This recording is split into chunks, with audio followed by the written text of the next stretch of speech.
keys to my bima. Who got them keys to my wedding? Who got them keys to me tuition?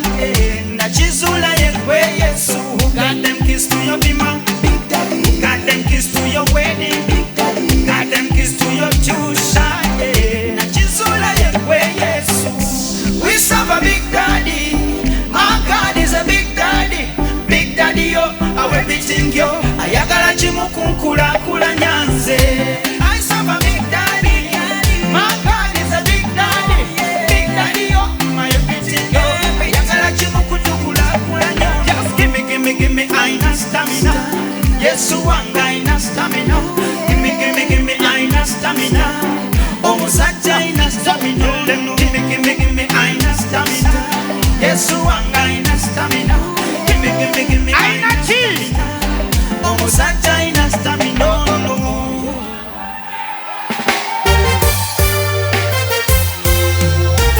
Jagala tukowole Katonda akoledde abantu ebirungi. Oyo akoledde abantu ebinene. Naffe tumukowola atukolere. Wanika ku mukono bw'otegebade. Akoledde abalala bendaba. Nange nkwekutte onkolele. Abalala bendaba. Nange nkwekutte onkolele. Akoledde abantu bendaba. Mukama nkwekutte onkolele. Abalala bendaba. Nange nkwekutte onkolele. Wawolesa abantu endwadde kambwe nkulindiridde onkolele. Abalala bendaba. Njagala okowole Katonda. Wakoleta abantu enkuyanja kulindiridde Mubiramukamengereza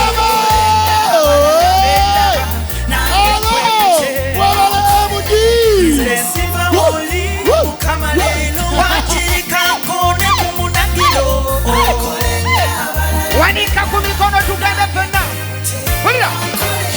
Nange nkwekutte laba nzize gy'oli.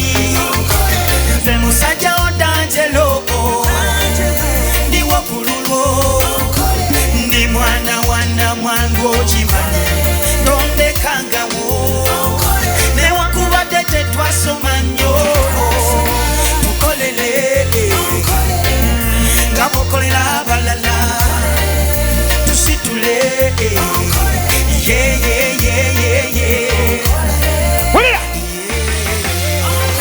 Oyagagawaza basuubuza bangi kulindiridde onkolele. Ekyo kikubeeko mu linnya lya Yesu kubanga omwesize. Gwanyweza obufumbo bw'abantu kulindiridde onkolele. Abalala bendaba nange nkwekutte onkolele.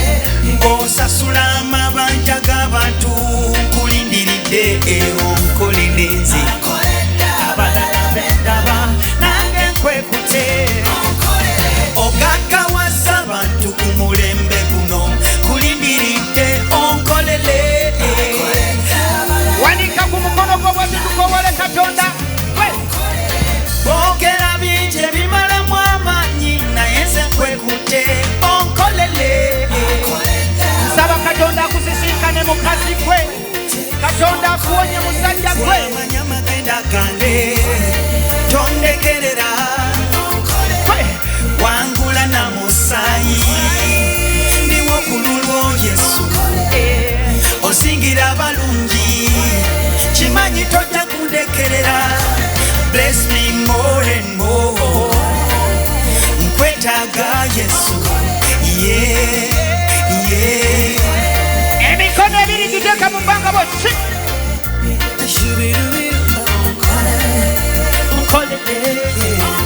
Mukama akusumulule musajja gwe.